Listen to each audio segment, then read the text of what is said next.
Au nom du Père et du Fils et du Saint-Esprit, ainsi soit-il. Mes bien chers frères, ils ne sont pas rares, les fidèles qui, après quelques mois, quelques années de responsabilité dans la vie, sentent vrai la parole de l'imitation de Jésus-Christ qui exprime en latin déjà « Militia hominis vita super terram ». La vie de l'homme est un combat sur la terre. Un combat parfois contre des petites choses, un combat contre de grandes choses, un combat contre de petites choses. Des insectes nous font la guerre, des limitations sur le périphérique nous font la guerre, et un combat contre de grandes choses, contre la maladie, contre la pauvreté, un combat dans l'Église, un combat dans la société. Oui, la vie nous paraît parfois très soldatesque. Nous ne nous attendions pas à cela. Combattre, lutter. Pourquoi est-elle si compliquée ? Pourquoi n'est-elle pas plus pacifique ? On le comprend mieux en se reportant à une époque, et je vous parle d'un temps dans lequel il n'y avait pas encore le cosmos, ni la France, ni la Terre, ni le système solaire, ni la Voie lactée, ni la galaxie, ni rien de ce qui est matériel, et où pourtant Dieu n'était pas seul, parce que déjà il avait créé des esprits à sa ressemblance, sans aucune matière, ni corps, ni quoi que ce soit, mais qui lui ressemblaient parce que purs esprits. Et en ce temps-là, il y eut un grand moment dans le ciel, un avant et un après. L'avant, c'est lorsque tous ces esprits étaient réunis autour de celui qui leur avait donné l'existence, lorsque tous les anges étaient saints et lorsque tous les saints anges formaient la cour céleste. Et quand on dit qu'ils étaient autour, il ne peut y avoir là qu'une façon de parler, car il n'y avait pas d'ici, il n'y avait pas de quelque part, il n'y avait pas de temps. Et pourtant, quelle richesse! Ce premier temps, ce premier moment où tous les anges étaient saints ne dura qu'un instant. Et puis vint la division. Certains d'entre eux se séparèrent des autres, et ce fut le deuxième temps. Car le plus beau d'entre eux, le plus intelligent et le plus puissant, porteur de lumière, Lucifer, refusa l'obéissance à Dieu et fut jeté dans les ténèbres extérieures pour l'éternité. Tandis que le second, qui était moins beau que lui, qui était moins intelligent que lui, qui était moins puissant que lui, et qui s'appelait Michel, lui resta fidèle.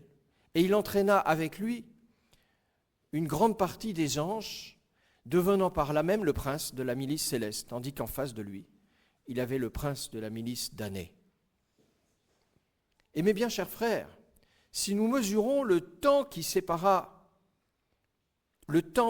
qui préluda à ce choix dramatique, et le temps qui suivit ce choix dramatique, qu'observons-nous ? Nous observons que le temps pendant lequel tous les anges furent saints, le temps d'une existence placide, pacifique et heureuse, fut un pur instant, un clin d'œil dans l'éternité, tandis que le temps de la séparation, de la division et de la lutte entre le camp de Lucifer et le camp de Michel dure depuis ce moment-là des milliers d'années.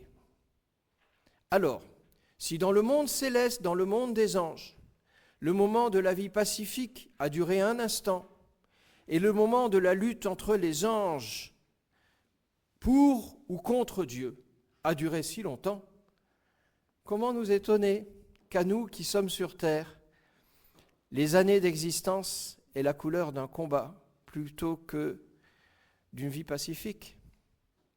Si pour les anges, depuis presque toujours, un instant excepté où tous furent saints, si pour tous les anges, depuis presque toujours, la vie est un combat, alors, qu'en est-il pour nous, mes bien chers frères ? Rien d'étonnant. Et donc, pour comprendre le mystère de notre propre existence, nous levons les yeux vers cet ange qui fut fidèle et que nous honorons aujourd'hui, Saint Michel. Saint Michel qui est représenté dans la grande iconographie qui reproduit l'imagerie de l'Apocalypse, représenté avec une épée. Une épée car il combat contre le dragon et au dernier jour, au moment de l'Apocalypse, il nous est dit qu'il vaincra le dragon avec la force de son épée. Le prince de la milice céleste porte une épée. Alors nous, serviteurs de la milice humaine, ne nous faut-il pas une épée ? C'est pour cela, mes bien chers frères, que notre vie est un combat. Elle l'est depuis toujours. Mais dans ce combat, et c'est la grande joie qui est la nôtre aujourd'hui, nous sommes aidés par ce Saint Michel qui un jour triomphera définitivement du malin. Il est pour nous, comme le rappellent les bandes dessinées de notre enfance, ce que la cavalerie était à Lucky Luke et à tous les cow-boys qui luttaient contre les Indiens. Il est notre cavalerie. C'est pour cela que nous le prions à la Sainte Messe, lue par cette oraison que vous connaissez si bien. Saint Michel, archange, défendez-nous dans le combat. Soyez notre secours contre la milice et les embûches du démon. Que Dieu exerce sur lui son empire. Et vous, prince de la milice céleste, repoussez en enfer par la vertu divine Satan et les autres esprits mauvais qui errent dans le monde pour la perte des âmes. Et qu'est-ce qu'il dit, Saint Michel, lorsqu'il repousse Satan de notre vie ? Qu'est-ce qu'il dit, Saint Michel, lorsque, pris dans la tentation, l'âme chrétienne balance et se demande si elle ne va pas lâcher, séduite par les choses de ce monde, qu'elle se nomme des choses terrestres, la nourriture, ou bien la boisson, ou bien les plaisirs de la chair, lorsqu'elle se trouve là, lutter, et que Satan excite en elle les mauvaises passions, que fait Saint Michel ? Comment chasse-t-il Satan de cette âme ? Comment Saint Michel agit-il lorsque cette âme voit revivre en elle ce qui est écrit dans le Saint Évangile d'aujourd'hui, où ses yeux pourraient être pour elle une occasion de scandale et l'emmener en enfer ? Comment Saint Michel fait-il pour que ses yeux restent purs et qu'elle puisse aller avec ses deux yeux au ciel ? Il lui dit « Quis ut Deus ?» C'est le nom de Michel. Qui est comme Dieu ? Est-ce que âme, tu es comme Dieu ? Est-ce que Satan, tu es comme Dieu ? C'est le cri qu'il poussa. Au premier instant, lorsque la division fut faite, il dit « Comment se pourrait-il qu'on désobéisse à Dieu ? Quis ut Deus ?» Tout est dans le « ut ». Comme. Est-ce que Satan, tu es comme Dieu ? Est-ce que moi, je suis comme Dieu ? Est-ce que, âme, c'est à toi-même de te donner tes lois ? Et à ce mot, Satan quitte l'âme chrétienne et elle retrouve sa paix. Pour ça, mes bien chers frères, qu'aujourd'hui, nous mettons au pied de Saint Michel et nous lui demandons d'avoir pitié de nous. Ça n'est pas évident, la chose demande prière. Parce qu'après tout, du haut de ces magnifiques siècles qui surplombe les nôtres, du haut de ce monde céleste si supérieur au nôtre, il pourrait nous regarder en nous disant « Mais qui est comme l'homme ? Comment pourrais-je m'intéresser à cela ? Moi, j'ai à m'occuper de celui qui est au-dessus de moi et qui, par sa lumière et sa beauté, happe mon âme, mon esprit.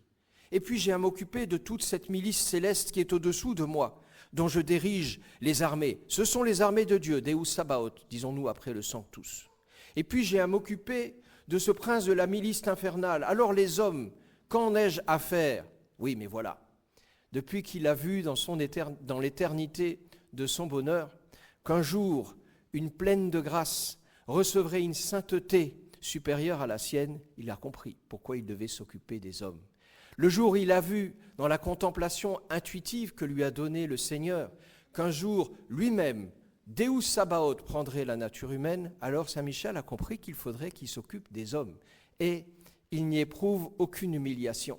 Il accepte cette mission avec diligence. Nous le voyons dans l'Ancien Testament, puisque c'est l'Ancien Testament, je crois, le livre de Daniel, qui nous raconte que Saint Michel lutte contre le démon pour garder à l'honneur le corps de Moïse. Nous le voyons aussi dans le Nouveau Testament, puisqu'il apparaît avec Sainte Marguerite et Sainte Catherine à Sainte Jeanne d'Arc, que nous voyons ici, pour l'appeler à lutter contre les démons.